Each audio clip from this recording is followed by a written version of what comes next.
like to introduce Steven Finch, who is the evaluation lead at the Department for Transport, but also the chair of the cross-government evaluation group, which brings together all those policy people, policy analysts across government who have an interest in policy evaluation. So Stephen, over to you. Very pleased to be here to represent the cross-government evaluation group. That hyphen's important. We work across government. We're not cross. We're actually very nice unless you make us angry. I'd like to say a few words about why we decided to update the Magenta Book. And in doing so, I'll touch on some of the reasons why the Supplementary Guide on Complexity in Policy Evaluation is such a welcome addition. And I'll start off with a mission statement. Why do we need the Magenta Book? And it's this, really.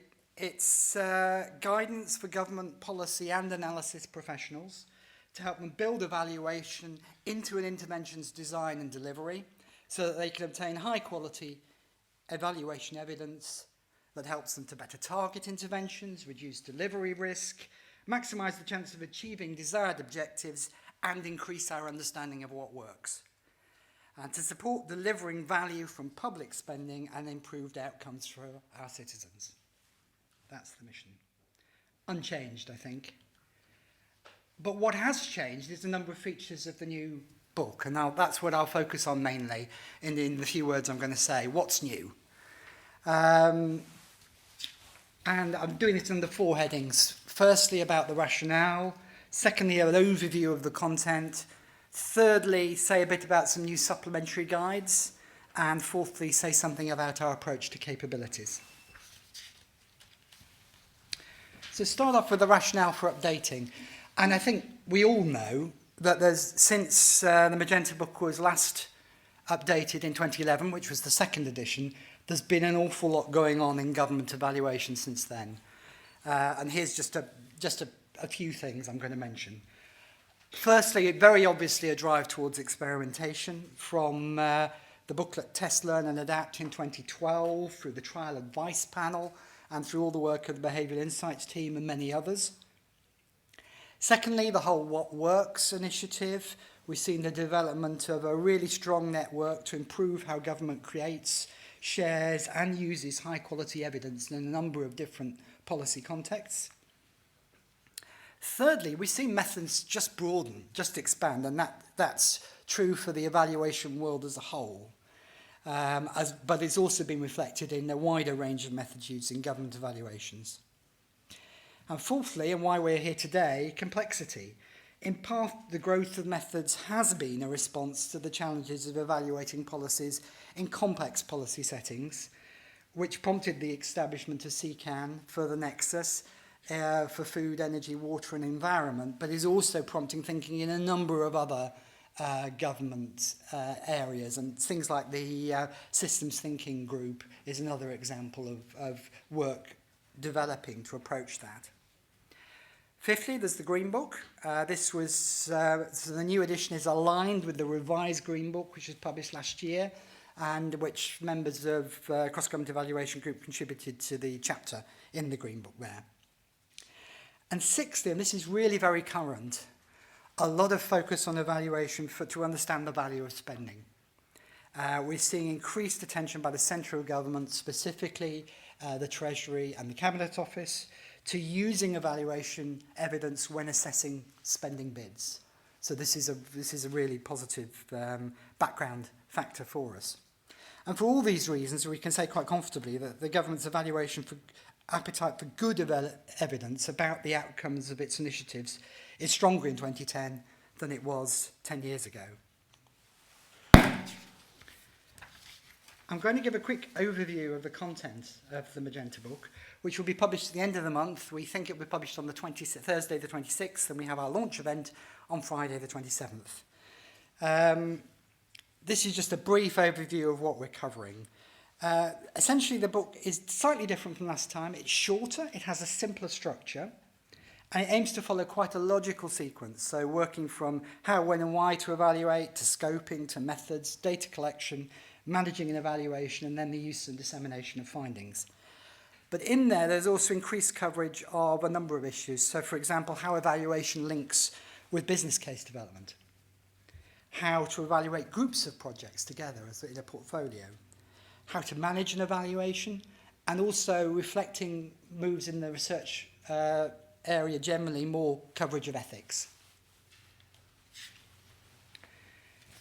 So starting to look at the content in detail, we have significantly expanded coverage of evaluation approaches and analytical methods, both in the main guidance, where they're explained relatively briefly, and in an annex on analytical methods, which goes into each method in a bit more detail.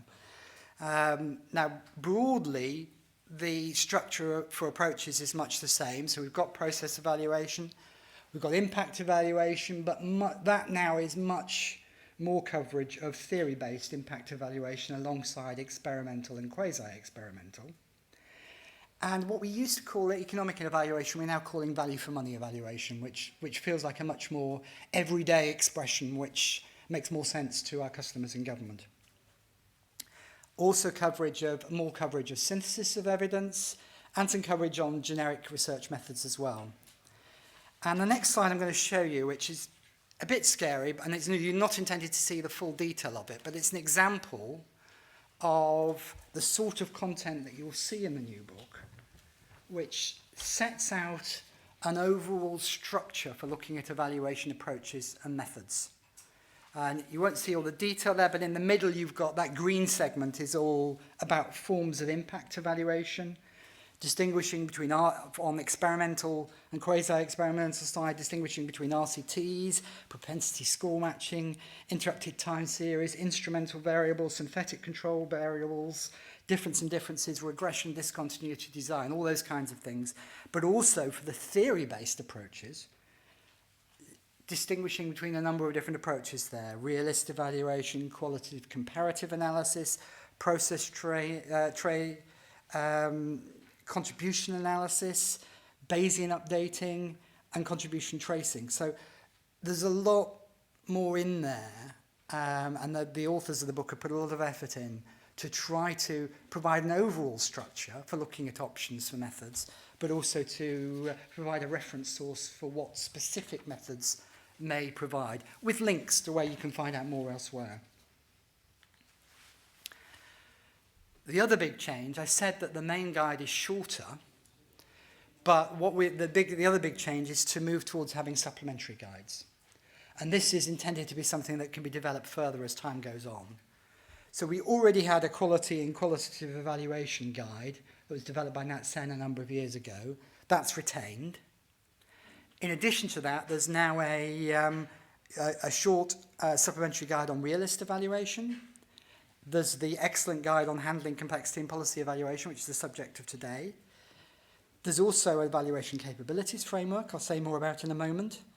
And we've brought into the book a guidance on conducting regulatory post-implementation reviews, which have been an important new evaluation requirement in government in the last decade, reflecting the reducing regulation agenda. And we do expect further guidance can be added. With this format of a shorter guide with annexes, there's the scope to develop guidance further in future. Next, capabilities. And this is, I think, for government evaluators, there's a real step forward here. In the main guide, there's a chapter on capabilities, and it's accompanied by two annexes. The one on the left there sets out an overall framework for looking at capabilities for government analysts working in evaluation. And then secondly, the one on the right there is an interactive tool, so you can sort of self-assess where you have areas of experience and help you to develop a continuing professional development plan based on evaluation. And a particular credit due on this to Marianne Law of Bayes, who led on this area. The book covers capabilities under 4 broad headings: scoping, leading and managing, methods, and use and dissemination. And we're hoping this is going to be, it's been developed by a number of people, we're hoping it's going to be a really useful tool for government evaluators. And that's all I really wanted to say, really, by way of introduction. I mean, in conclusion, I say we're really confident the new Magenta Book will help us to raise our game in government evaluation. And I think CECAN's Guide on Handling Complexity is a really important part of that picture. It reflects increased awareness of the challenges posed to government priorities by complex systems, by wicked issues. And it provides, importantly, I feel, and you'll see later, it provides government evaluation specialists with a framework and a language and also a toolbox for approaching these kinds of complexity challenges. So in the cross-government evaluation group, we're delighted to endorse it and really pleased to have it as part of our publication. And I look forward to hearing the rest of the afternoon's coverage. So thank you very much.